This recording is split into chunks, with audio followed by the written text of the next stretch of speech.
ಬೆಂಕಿಯುಗುಳೋ ಭಯಾನಕ ಸರ್ಪದ ಜೊತೆ ಅವನು ಹೇಗೆ ಕಾದಾಡುತ್ತಾನೆ? 1000 ಕೆಜಿ ತೂಕದ ಬೆಂಕಿಯ ಚೆಂಡನ್ನ ಎಸೆಯೋಕೆ ಅವನ ಕೈಯಿಂದ ಸಾಧ್ಯನಾ?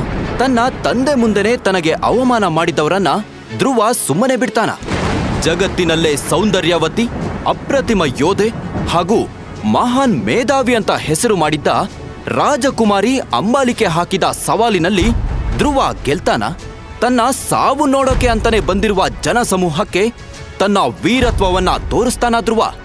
ಬನ್ನಿ ಈ ವೀರ ಯೋಧನ ಕಥೆಯನ್ನ ಈಗಲೇ ಕೇಳೋಣ. ಒಂದ್ ವೇಳೆ ನಾನು ಈ ಹೋರಾಟದಲ್ಲಿ ಗೆದ್ರೆ ನೀನ್ ನನಗೆ 1 ದಿನದ ಮಟ್ಟಿಗೆ ಹೆಂಡತಿ ಆಗ್ಬೇಕು.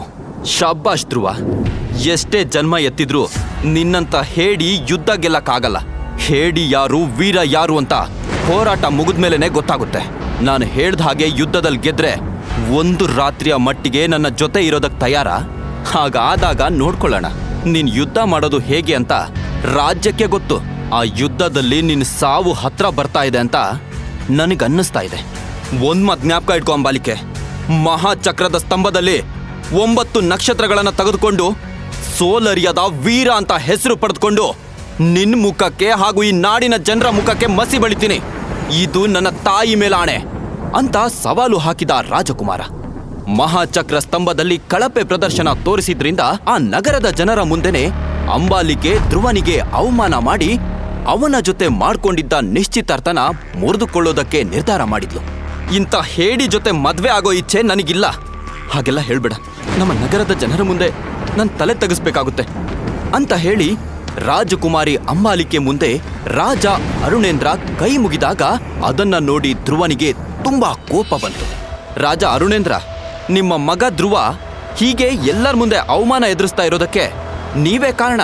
ಅಷ್ಟೇ ಅಲ್ಲ, ಧ್ರುವನ ತಾಯಿ ಇಲ್ದೇ ಇರೋ ಹಿಂದಿನ ರಹಸ್ಯಕ್ಕೂ ನೀವೇ ಕಾರಣ ಅಂತ ಅಂಬಾಲಿಕೆ ಹೇಳಿದ್ದನ್ನ ಕೇಳಿ ಕೋಪದಲ್ಲಿ ಕುದಿತಿದ್ದ ಧ್ರುವ ತನ್ನ 2 ಕೈಗಳನ್ನ ಎತ್ತಿ ಬೆಂಕಿ ಚೆಂಡುಗಳನ್ನ ಸೃಷ್ಟಿ ಮಾಡಿ ಅಂಬಾಲಿಕೆ ಮೇಲೆ ದಾಳಿ ಮಾಡ್ದ. ಆಗ ಅವಳು ಅದನ್ನ ತಕ್ಷಣ ಭಸ್ಮ ಮಾಡಿದ್ದನ್ನ ನೋಡಿ ನಗರದ ಜನ ಎಲ್ಲ ಜೋರಾಗಿ ನಕ್ರು. ಪಾಪ, ನನ್ನ ಶಕ್ತಿಯ ಬಗ್ಗೆ ರಾಜಕುಮಾರನಿಗೆ ಗೊತ್ತಿಲ್ಲ ಅನಿಸುತ್ತೆ. ಅಂಬಾಲಿಕೆ ಹೇಳಿದ್ದನ್ನ ಕೇಳಿ ಸಭೆಯಲ್ಲಿದ್ದವರೆಲ್ಲ ಧ್ರುವನನ್ನ ನೋಡಿ ನಗ್ತಾ ಇದ್ದಿದ್ರಿಂದ ಧ್ರುವನಿಗೆ ತೀರಾ ಅವಮಾನ ಆಯಿತು. ಅಲ್ಲಿದ್ದವರೆಲ್ಲ ಹೇಡಿ ರಾಜಕುಮಾರ, ಹೇಡಿ ರಾಜಕುಮಾರ ಅಂತ ಕೂಗೋಕೆ ಶುರು ಮಾಡಿದ್ರು. ಈ ರೀತಿ ಅವಮಾನ ಆದ್ಮೇಲೆ ಅರಮನೆ ಬಿಟ್ಟು ಧ್ರುವ ಹೊರಗೆ ಬಂದ. ಅಮ್ಮ, ಈ ರೀತಿ ಹೇಡಿ ಅಂತ ಕರೆಸ್ಕೊಳ್ಳೋದಕ್ಕೆ ನನ್ನನ್ನು ಹುಟ್ಟಿಸಿ ಬಿಟ್ಟು ಹೋದ್ಯಾ ಅಮ್ಮ? ಉತ್ತರ ಕೊಡು. ನಾನು ಏನ್ ಪಾಪ ಮಾಡಿದ್ದೆ ಅಮ್ಮ? ಚಿಕ್ಕ ವಯಸ್ಸಿನಿಂದ ಗಾಂಧಾರ ನಗರದ ಜನರಿಂದ ಹಿಡಿದು ಎದುರಿಗೆ ನಿಂತ ಎದುರಾಳಿಗಳವರೆಗೂ ಎಲ್ಲರೂ ಧ್ರುವನನ್ನ ಹೇಡಿ ಕೈಲಾಗದವನು ಅಂತ ಅವಮಾನ ಮಾಡ್ತಿದ್ರು. ಇವತ್ತು ತನ್ನ ಕಣ್ಣ ಮುಂದೆನೆ ತನ್ನ ತಂದೆ ಕೈ ಮುಗಿದು ನಿಂತಿದ್ದು ಅವನಿಗೆ ತಡೆದುಕೊಳ್ಳಲು ಆಗ್ಲಿಲ್ಲ. ಧ್ರುವನ ತಾಯಿ ಒಬ್ಬಳು ವೀರ ಯೋಧೆಯಾಗಿದ್ಲು. ಎದುರಿಗೆ ನಿಂತವರು ಅವಳ ಹೆಸರು ಕೇಳಿದ್ರೇನೆ ನಡುತ್ತಾ ಇದ್ರು. ಅಮ್ಮ, ಇವತ್ ನಾನ್ ನಿನ್ ಮಗನೇ ಅಲ್ಲ ಅಂತ ಹೇಳ್ತಿದ್ದ ಹಾಗೆ ಎಲ್ಲಾ ದಿಕ್ಕಿನಲ್ಲೂ ಜೋರಾಗಿ ಸಿಡಿಲು ಬಡಿಯಲು ಪ್ರಾರಂಭವಾಯಿತು. ಅಲ್ಲಿನ ಕಲ್ಲುಗಳಲ್ಲಿ ಯಾವುದೋ ಒಂದು ವಿಚಿತ್ರವಾದ ಶಬ್ದ ಬರ್ತಾ ಇತ್ತು. ತನ್ನ ಅಮ್ಮನ ಸಮಾಧಿ ಹತ್ತಿರ ಕುಳಿತ ಧ್ರುವನಿಗೆ ಅಲ್ಲಿ ಒಂದು ದಟ್ಟವಾದ ಹೊಗೆ ಬಂದಿದ್ದು ಕಾಣಿಸ್ತು. ಅದನ್ನ ನೋಡಿ ಧ್ರುವ ಹೆದರಿಬಿಟ್ಟ. ಆ ಉಂಗುರವನ್ನೇ ನೋಡ್ತಾ ನಿಂತಿರುವಾಗ ಆ ಹೊಗೆಯಿಂದ ಒಬ್ಬ ವ್ಯಕ್ತಿ ಹೊರಗ್ ಬಂದ. ಆ ವ್ಯಕ್ತಿಯನ್ನ ನೋಡಿ ಧ್ರುವ ಬೆಚ್ಚಿ ಬಿದ್ಬಿಟ್ಟ. ಬಿಳಿ ಉದ್ದನೆಯ ಕೂದಲು, ಬಿಳಿ ಬಟ್ಟೆ, ಕೆಂಪು ಬಣ್ಣದ ಹೊಳೆಯುತ್ತಿರುವ ಕಣ್ಣುಗಳನ್ನ ಕಂಡು ಧ್ರುವ ನಡುತ್ತಾ ನಿಂತ.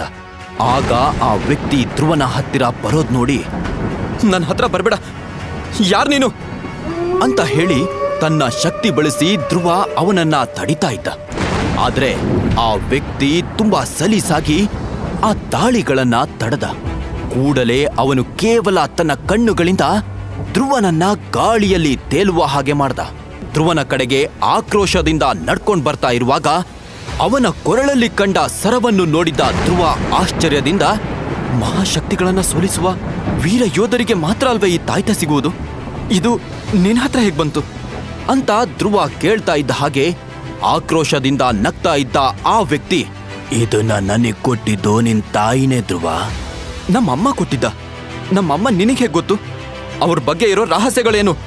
ತನ್ನ ಅಮ್ಮನ ಬಗ್ಗೆ ಧ್ರುವ ಕೇಳಿದ ಪ್ರಶ್ನೆಗಳನ್ನ ಕೇಳಿ ಆಕಾಶದ ಕಡೆಗೆ ಕೈ ತೋರಿಸಿದ ಆ ವ್ಯಕ್ತಿ, ನಿನ್ನ ಅಮ್ಮ ಯಾರು? ಅವರ ಬಗ್ಗೆ ಇರೋ ರಹಸ್ಯಗಳು ಏನೇನು ಅನ್ನೋದು ನನಗೆ ಗೊತ್ತು. ಅಷ್ಟೇ ಅಲ್ಲ, ನೀನು ಊರವರ ಮುಂದೆ ಯುದ್ಧ ಸೋತು ಅವಮಾನ ಅನುಭವಿಸಿದ್ದು ಪಕ್ಕದ ರಾಜ್ಯದ ಯುವರಾಣಿ ಅಂಬಾಲಿಕೆ ಜೊತೆ ನಿನ್ನ ನಿಶ್ಚಿತಾರ್ಥ ಆಗಿ ಈಗ ಅದು ಮುರಿದು ಬೀಳ್ತಾ ಇರೋದು. ಅವಳಿಗೆ ನಿನ್ನ ಶೌರ್ಯ ತೋರಿಸೋಕೆ ಸವಾಲ್ ಹಾಕಿದ್ದು ಎಲ್ಲವೂ ನನಗೆ ಗೊತ್ತಿದೆ. ನಿನ್ನ ಕಳೆದು ಹೋದ ಶಕ್ತಿಯ ಬಗ್ಗೆ, ಅದನ್ನು ಮರಳಿ ಪಡೆದುಕೊಂಡು ನೀನೊಬ್ಬ ಅಪ್ರತಿಮ ಯೋಧ ಹೇಗೆ ಆಗುವುದು ಎಂಬುದರ ಬಗ್ಗೆ ನನಗೆ ಗೊತ್ತು.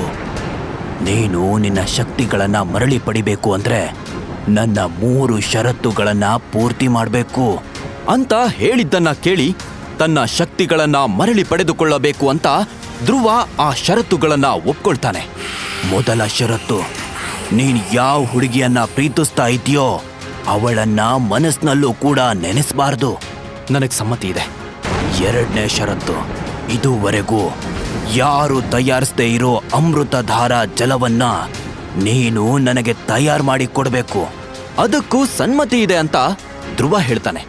2 ಷರತ್ತುಗಳನ್ನ ಒಪ್ಪಿಕೊಂಡ ಧ್ರುವ 3ನೇ ಷರತ್ತು ಏನಿರಬಹುದು ಅಂತ ಕುತೂಹಲದಿಂದ ಕಾಯ್ತಾ ಇದ್ದ.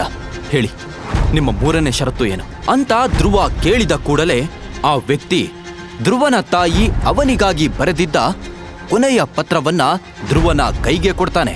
ಅದನ್ನ ಓದಿದ ಕೂಡಲೇ ಧ್ರುವ ಗಾಬರಿಯಾದ. ಇದೇ ನನ್ನ 3ನೇ ಷರತ್ತು ಅಂತ ಆ ವ್ಯಕ್ತಿ ಧ್ರುವನ ತಾಯಿಯ ಬಗ್ಗೆ ಇದ್ದ ಆ ರಹಸ್ಯವನ್ನ ಹೇಳಿದ ಕೂಡಲೇ ಧ್ರುವನಿಗೆ ಸಿಡಿಲು ಬಡೆದ ಹಾಗಾಯ್ತು. ಆ ವ್ಯಕ್ತಿ ಹೇಳಿದ 3ನೇ ಷರತ್ತು ಏನು? ಧ್ರುವನ ತಾಯಿಯ ಸಾವಿನ ಹಿಂದೆ ಇರುವ ರಹಸ್ಯವಾದರೂ ಏನು? ತನ್ನ ಕಳೆದುಕೊಂಡ ಶಕ್ತಿಗಳನ್ನ ಮರಳಿ ಪಡಿತಾನ ಧ್ರುವ? ತನ್ನನ್ನ ಅವಮಾನ ಮಾಡಿದವರ ಮುಂದೆ ತಾನೊಬ್ಬ ವೀರ ಯೋಧ ಅಂತ ಧ್ರುವ ಸಾಬೀತುಪಡಿಸ್ತಾನ? ಅಂಬಾಲಿಕೆ ವಿರುದ್ಧ ಹಾಕಿದ ಸವಾಲನ್ನ ಧ್ರುವ ಗೆಲ್ತಾನ? ಈಗಲೇ ಡೌನ್ಲೋಡ್ ಮಾಡಿ ಪಾಕೆಟ್ FM ಮತ್ತು ಕೇಳಿ ಯೋಧ ಅನ್ನೋ ಅದ್ಭುತ ಕಥೆಯನ್ನ.